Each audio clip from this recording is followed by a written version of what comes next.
One of the most critical issues for the future of Kentucky revolves around our ability to create an entrepreneurial economy. And by entrepreneurial economy, I mean an economy that's driven by knowledge, relentless innovation, and speed. Kentucky's future is largely going to be determined and shaped by its ability to start and grow successful knowledge and technology-driven companies.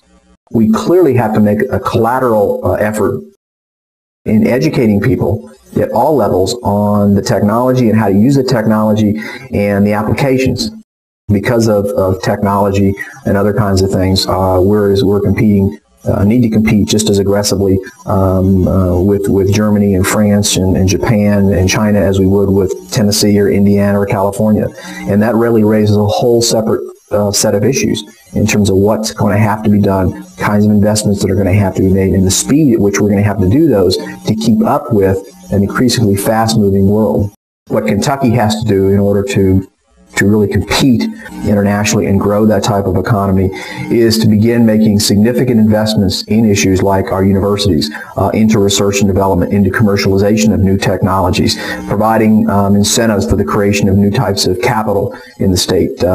Government institutions, for example, I think also have to understand the dynamics of that kind of economy in order not only to support the kinds of policies that need to be put in place to allow that kind of economy to grow in the business sector, but also begin to understand that they too must become entrepreneurial